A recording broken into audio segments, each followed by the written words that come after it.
É muito difícil, em apenas 20 minutos, a gente falar de aspectos biopsicossociais do aleitamento materno. No entanto, se a gente verifica o que vai acontecer depois da minha fala e hoje à tarde, a gente vê que a tarefa fica fácil, porque isso está mais ou menos fragmentado. Depois o Dr. Marco vai falar de psicossomática, de tarde tem diarreia e crescimento e desenvolvimento versus alimentação, quer dizer, nada mais biológico do que diarreia, crescimento e desenvolvimento. A gente vai tentar, assim, fazer um clipe sobre aspectos biopsicossociais para motivar para as perguntas no segundo tempo. Eu precisava que projetasse o primeiro diapositivo, por favor. Já está na agulha. E que alguém apagasse a luz aqui. Quando a gente tenta analisar...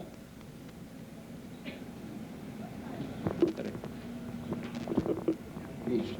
Quando a gente tenta analisar as vantagens que esse leite branco perolado, esse leite que flui do peito de uma mulher, nos oferece, a gente até didaticamente podia dizer vantagens nutritivas, vantagens anti-infecciosas, vantagens antialérgicas, vantagens emocionais e vantagens econômicas, tão importantes para um país pobre como o nosso. Obrigado. No entanto, é um erro nós didaticamente dividirmos assim, porque, em verdade, essas vantagens não são isoladas. A gente não deve priorizar nenhuma delas em detrimento de outras, a não ser como uma tática operacional. Se daqui a alguns meses nós nos reunirmos aqui para falarmos das vantagens nutricionais do aleitamento materno, a gente só fala disso. Pode passar o próximo, por favor.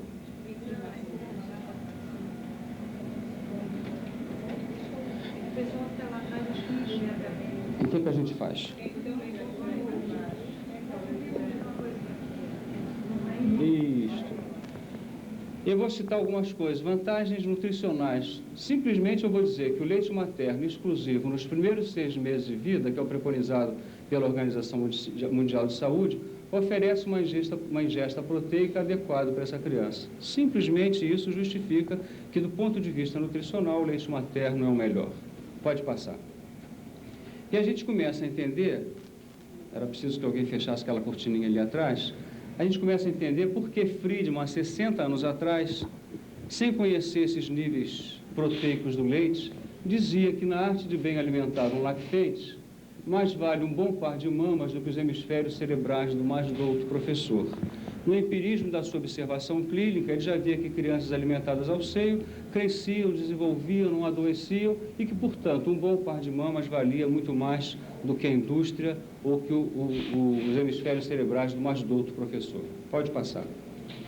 A gente começa a entender também porque, jocosamente, contrariando o código de sucedâneos do leite materno, algumas pessoas ainda chamam este leite, que sai da vaca, que passa por uma série de processamentos, algumas pessoas ainda teimam chamar esse leite maternizado. E a vaca, que entende mais muitas vezes do que nós, ela diz, você deve estar brincando, isso não é um leite maternizado, isso não é nada parecido com leite materno, isso não tem vantagens biológicas nenhuma para a sua criança. Pode passar. Vantagens anti-infecciosas, pode passar. Nas vantagens anti-infecciosas, a projeção não está boa por causa da iluminação, mas eu leio para vocês. O Morkel, um dos autores que mais se preocupa com o aleitamento, também há 60 anos atrás, longe dessa tecnologia, ele já dizia que a criança alimentada ao seio raramente adoece, e quando adoece, raramente morre, enfatizando mais uma vez a importância anti-infecciosa do aleitamento materno, especialmente contra as doenças diarreicas e contra as doenças infecciosas. Pode passar.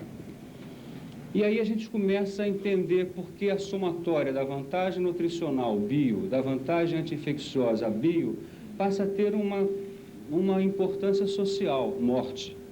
A Alemanha, em 1918, existiam espalhados pela cidade outdoor em que se dizia que a mulher que amamenta a criança com mamadeira tem uma possibilidade 7 vezes maior de ter esse filho morto do que aquelas mulheres que praticam a amamentação ao seio. Época de guerra, em que táticas especiais tinham que ser utilizadas, chamava-se atenção para a mortalidade infantil 7 vezes maior na criança alimentada com mamadeira do que na criança alimentada ao seio. E aí a gente já começa, então, a misturar, e não há como separar o bio do social. O próximo. Suécia, 1764.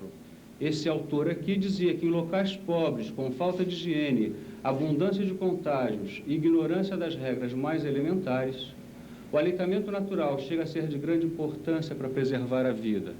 Biologia para preservar a vida. Começa-se a chamar a atenção do aleitamento materno como uma vacina contra a mortalidade infantil. O próximo.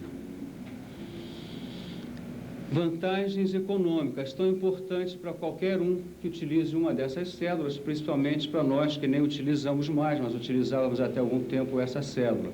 Nós sabemos que uma alimentação como a madeira gasta de 10% a 15% do minguado salário mínimo, sem falar do abono de 10 mil cruzeiros. E nesses 10%, 15% está incluído o preço da consulta, o preço do remédio, o preço da ida ao hospital, mas não está incluído o absenteísmo dos pais ao seu local de trabalho para levar a criança ao hospital, não está incluída a internação hospitalar, não está incluído o quanto se gasta para sepultar um corpo de uma criança. Vamos só falar nisso. Não estamos falando aqui em dor de perda, estamos falando em gastos de perda. O funeral não está incluído nisso. Pode passar. E o bio? É impossível a gente olhando uma mulher amamentando ou uma criança mamando e dizer que o leite que flui daqui do peito para a boca da criança, para o estômago da criança, tem vantagens só bio ou até até sociais que eu tentei mostrar. É impossível essa dupla, obrigatoriamente, junto, para mamar ou para ser mamado, não ter uma troca de pele-pele, cheiro-cheiro, olho-olho, emoção-emoção. Então, o aleitamento materno funciona como um elemento propiciador desse entrosamento mãe-filho. Pode passar. Dois autores, Klaus Kennel, estudam muito isso e dizem que quando uma mulher está junto a seu bebê, mesmo que não esteja amamentando, esteja só com ele no colo, ela tem uma intimidade com seu filho que reage com uma tática suficiente para manter essa intimidade e que vai fazer com que eles tenham um esquema superdimensionado para manter a proximidade mãe-filho. O nome é esse, eu decorei. Esquema superdimensionado para manter a proximidade mãe-filho. Através de um tato especial e uma resposta especial, um olho especial e uma resposta de olhar especial, uma agudização da voz, um entrosamento e sincronia, mantendo o entrosamento e a sincronia que existiu intraútero, a passagem de elementos não só pelo leite, mas também por ela estar respirando em cima da criança e jogando para o oronasofaringe dessa criança, os germes banais que ela tem no seu oronasofaringe. Existe todo esse entrosamento. Eu não tenho tempo, nem quero avançar no terreno do Dr. Marcos, ou simplesmente, através de algumas fotos, mostrar algumas coisas. Só queria deixar bem claro que, como a gente fala daqui e daqui, a melhor comparação para isso, a nossa língua é pobre para descrever a riqueza desse processo, a melhor comparação é que a gente imaginasse uma superfície líquida onde nós jogássemos uma pedra e formam círculos concêntricos para um lado e para o outro. Não são degraus de uma escada que a gente está tão acostumado a tomar cada lá. Pode passar. Então a gente vê aqui uma criança mamando e obrigatoriamente colocando a boca no bico, que não seja no bico para não propiciar fissura, que seja em toda a areola. E vocês veem que além do toque, do tato, boca-bico, tem o toque da mãozinha no peito, que aumenta a vascularização da mama e o colo, que morno gera gostoso, quente ficará melhor, para ele continuar aqui estimulando a mãe a desencadear outras coisas boas para ele. E que aumenta a vascularização do colo e que aumenta também a quantidade de prolactina, de 3 a 7 vezes. E a prolactina, nós todos sabemos aqui, vai produzir leite para a mamada de daqui a pouco, que a mamada de daqui a pouco nunca seja entendida como daqui a 3 horas. Pode passar. Eu disse para vocês que esse contato não era só quando a criança mamava. Vocês veem aqui um menino no colo de sua mãe, vocês já estão vendo que menino é esse, que mãe é essa, não estou falando nada de novo, daqui a pouco a gente está completando pelo menos 1991 anos do nascimento dessa criança. E aqui o toque, ele acabou o leite, mas continua o doce de leite. Ele com a mãozinha tocando o colo da mãe, aumentando a vascularização, aumentando a prolactina, fazendo um olho-olho que eu precisei cortar para me deter mais no tato, entrosando-se cada vez mais com sua mãe. O próximo. A gente vê aqui, então, o olho, mais uma vez, aquela mãe, aquele menino. O olho é o nome que hoje em dia a gente dá esse olhar de mãe para o menino no mesmo plano. Pois Antiga nasceu há 1991 anos, foi pintado a não sei quantos. O que a gente sabe de novo é que a distância que vai dos olhos da criança aos olhos da mãe, quando ele está mamando no colo, é de mais ou menos 30 centímetros. E a nossa técnica médica nos diz que 30 centímetros é a distância ideal de visão de um bebê pequeno. O bebê pequeno tem uma hipermetropia fisiológica, é como se fosse um homem de 40, começa a ler assim. Então, a 30 centímetros ele tem o ponto de visão ideal. Ele, quando está no colo da mãe, recebendo leite, ali... o olho, resposta da criança para a mãe.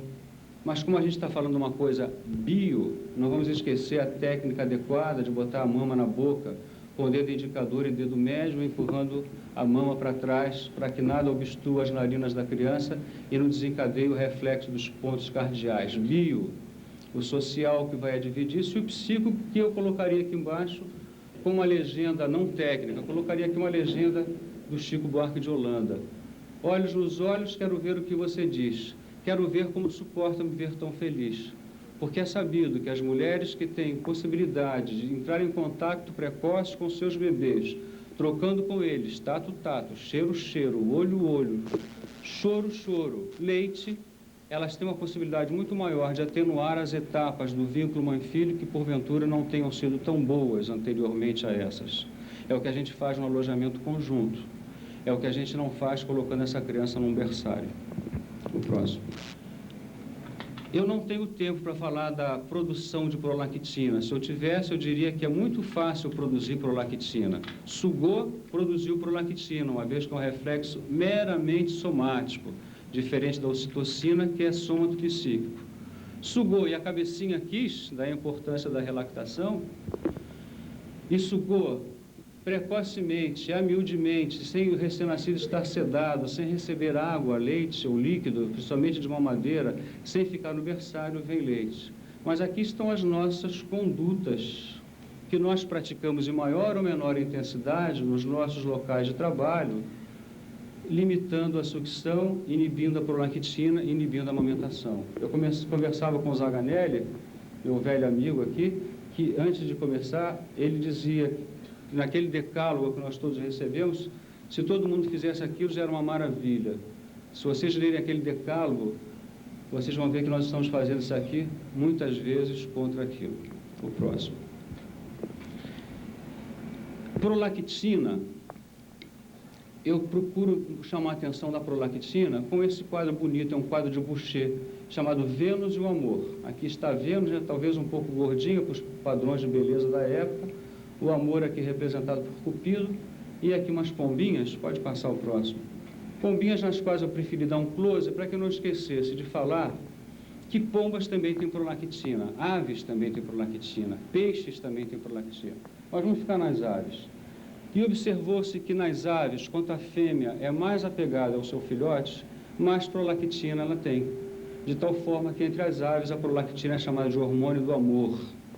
Entre os peixes é chamado de hormônio da proteção. Entre nós, mamíferos, a gente não pode mostrar que prolactina tem vinculação com amor, com proteção. Mas a gente sabe que nos grupos extremos, dos indivíduos que mamaram muito tempo e naqueles que foram imediatamente desmamados, esse amor, esse bem-estar, esse hedonismo, essa proteção se manifesta sempre aqui. E aqui não. É claro que as variáveis entre um extremo e outro são muitas, mas isso existe em constância. Naqueles que amamentaram ou mamaram, tem mais chance de se situar bem na comunidade, na sociedade. A ocitocina é produzida de um jeito que eu também não tenho tempo para descrever, só dizendo que a ocitocina é mais difícil de ser produzida, porque não basta sugar. Tem que sugar e com a mãe sem ansiedade. E aqui as nossas práticas hospitalares que inibem a ocitocina, aumentando a ansiedade. Mãe desinformada, mãe cansada, mãe com dor, pesagem diferencial, restrição de visita. E é um absurdo a gente passar nos hospitais e agora, por conta das circunstâncias familiares minhas, eu estou, além de trabalhando, estou passando as minhas horas extras no hospital, em que a gente passa num berçário e diz assim, visita de 14 às 15. E pior, que o pai é rotulado de visita. Então, o pai, aquela pessoa tão importante, a avó, aquela pessoa tão importante, de repente recebe do administrador hospitalar um rótulo de visita e só tem direito de botar a sua emoção para fora junto àquela pessoa querida de 14 às 15. Por quê? Porque esse hospital está dominado por uma equipe de saúde insensível e fria, técnica ao extremo. É capaz de saber os nanogramas da prolactina no início, no meio e no fim da mamada, mas não sabe digerir, não sabe metabolizar bem essa informação. Fornecimento do material promocional da indústria. Tudo isso inibindo a ocitocina. No próximo. Eu ainda há pouco mostrava para vocês um menino no colo de sua mãe. E aqui eu estou indo uma geração atrás mostrando o nascimento daquela mãe. Santana, que acabou de parir Maria. E como naquela época não existiam normas hospitalares, não existia o parto hospitalar, recém-parida, tem uma visita e outra visita e outra visita e outra e outra e outra, está chegando umas visitas lá em cima. Porque essa visita não é visita, essa visita é carinho, é bem-estar, é alegria, é conselho, é amor, é tranquilidade. A ocitocina vai lá para o alto. Por isso, ela provavelmente amamentou e ensinou até a Maria a amamentar. O próximo.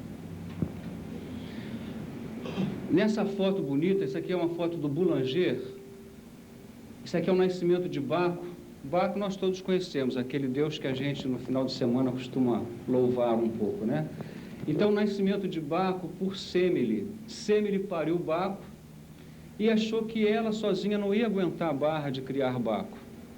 Chamou o pai, que era Netuno, e disse, Netuno, você tem que me ajudar na educação desse menino. E Netuno, então, fez uma incisão na parte lateral da coxa, aí colocou o Baco, para que ele se amadurecesse e conseguisse superar essa vida. A importância do pai, mesmo falando de aleitamento materno, a importância do pai na educação da criança. Próximo. Isso é 1 ou 5? E aí a criança começa a amamentar. E eu não vou dizer para vocês que as mulheres que amamentam ao seio colocam com mais frequência o bebê do lado esquerdo. Só estou mostrando. E essa foto é muito bonita. A mulher vaidosona lá aqui, peladinha, né? Mas vaidosa com a pulseira colorida aqui. Um amigo meu disse assim, olha que foto horrorosa, ninguém produziu essa foto, tinha que ter tirado essa pulseira da mulher. Que bom que ninguém produziu. A mulher tem que ser vaidosa, mesmo com a mama turva, a gente vê as veias aqui dilatadas, ela tem direito a ser vaidosa, que bom para nós que ela é vaidosa. E o símbolo da vaidade está aqui na pulseirinha colorida. Olha aqui o neném fazendo olho, mamando e tocando, produzindo calor para a mama e prolactina para daqui a pouco. E está mamando do lado esquerdo, onde ele escuta o coração e fica mais calminho. O próximo. Ele continua mamando, 6 anos exclusivamente no seio, daí em diante com os alimentos por desmame, biologia pura, até mais ou menos 2 anos. Porque esta mulher, longe da nossa cultura, entende que com o aleitamento materno, ela dá uma proteção tão boa para essa criança quanto uma borduna empunhada quando necessário. O próximo. Isso, de tal forma, nos leva a acreditar, como esse autor, que a mãe carrega o seu filho no útero por 9 meses, no colo por 2 anos e no coração por toda a vida. Facilita-se o coração por toda a vida quando a gente propicia o colo por 2 anos. Próximo. Aleitamento materno como ação básica de saúde, tão importante. Aqui é mais o bio e o social. Aleitamento materno exclusivo 6 meses, quando devem ser introduzidos os alimentos por desmame, mantendo sua alimentação com uma frequência, um teor energético adequado, importância da mulher estar ao lado da criança para monitorizar essa alimentação, alimentá-lo durante a doença e após a doença e espaçar as gestações. Pode passar. Os trabalhos todos nos mostram que as mulheres que amamentam têm um pique estatístico de nova gestação 23 meses após a gestação anterior, o parto anterior, e que as mulheres que não amamentam têm um pique de nova gestação 11 meses após o parto anterior, o próximo. Espaçar gestações, entre outras coisas, é diminuir família. Aqui a gente tem uma família planejada, aqui uma não planejada. A planejada intervalou de 3 anos os filhos E quando essa senhora estiver grávida de 6 meses, nos últimos 33 meses, ela cuidou de um filho jovem, esse aqui. Sem falar nos cuidados ao filho da barriga, os cuidados a ela e ao companheiro dela. Essa não planejada, que intervalou de apenas 1,5 anos, tem um número maior de filhos, e quando estiver grávida de 6 meses, ela, durante os últimos 15 meses, cuidou de 3 filhos jovens, um de 4, um de 3, um agarradinho no colo, mais o filho da barriga, mais os cuidados para ela, que com certeza não aconteceram, e mais os cuidados para o companheiro, que com certeza estiveram diminuídos. O próximo. O professor David Morley compara gestações planejadas e gestações não planejadas a uma plantação de cenouras. Cenouras não programadas, pequenininhas, desnutridas, finas e tristes. E cenouras bem planejadas, grandes, graúdas e até sorridentes. Eu acho meio agressivo nós compararmos as nossas crianças a vegetais. Embora seja muito difícil a gente dar um nome técnico, um nome mais adequado a essa coisa que está acontecendo, até modificando os nossos conhecimentos de etologia. O homem, primata superior, tem uma regra etológica para dar qualidade ao seu filho e não para dar quantidade. Os peixes, os anfíbios, têm uma regra etológica para dar quantidade. Nascem muitos peixes que vão morar em local inadequado e que por isso vão morrer muito. Isso é coisa de peixe, é coisa de anfíbio. O homem não. A constante do homem é a constante capa, para dar qualidade, não para dar quantidade, para morar de qualquer jeito e para morrer por aí. Mas é muito difícil a gente dar um nome técnico, pode passar. Até uma pessoa como Chico Buarque de Holanda tem certas dificuldades. Quando o seu moço nasceu meu rebento, não era o momento dele rebentar. Já foi nascendo com cara de fome e eu não tinha nem nome para lhe dar. O próximo. Nós, profissionais técnicos, temos um nome. A cara é aquela descrita pelo poeta, é a cara de fome. E o nome técnico é o nome de recém-nascido de baixo peso, aquele que nasce com menos de 2.500 gramas. O próximo.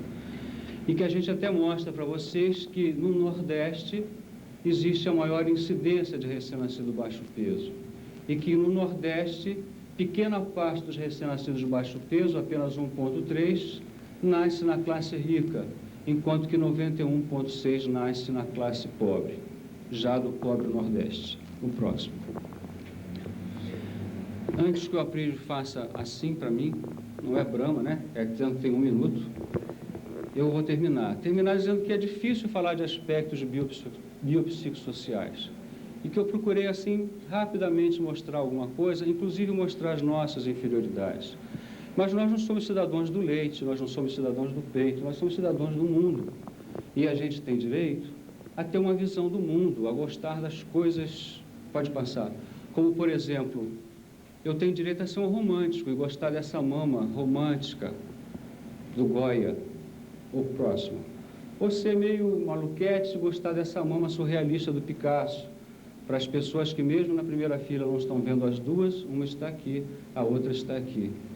O próximo. O que eu não tenho direito é esquecer o sentido social do aleitamento materno e do desmame precoce no Brasil, nessa visão biopsicossocial. O próximo.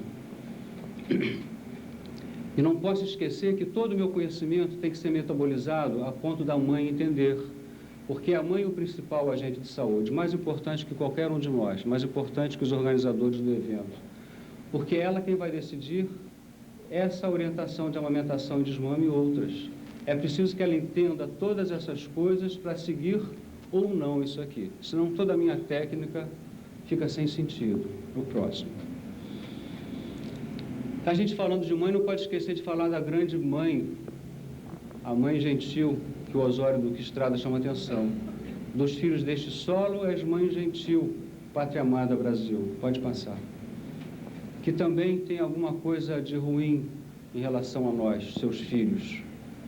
Como, por exemplo, é o 4º maior exportador mundial de alimentos. No entanto, para cada 10 brasileiros, 7 vivem abaixo do padrão alimentar mínimo definido pela ONU.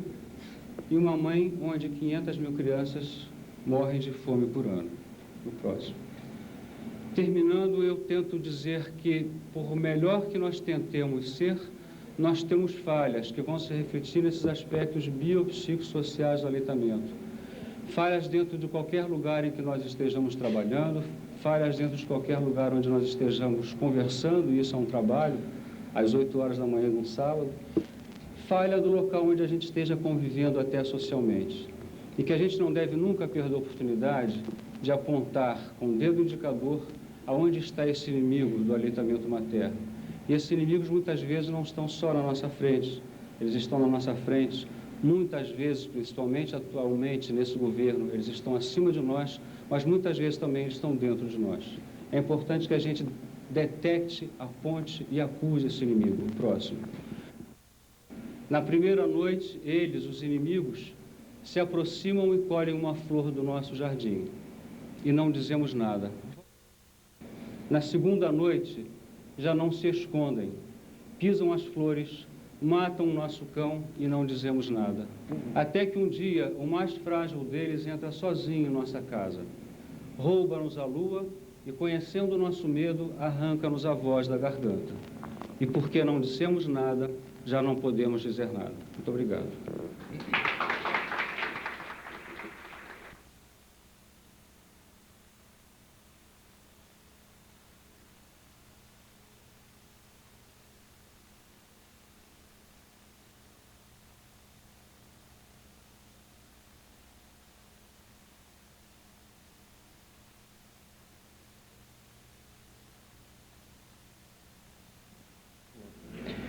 Muito bem, eu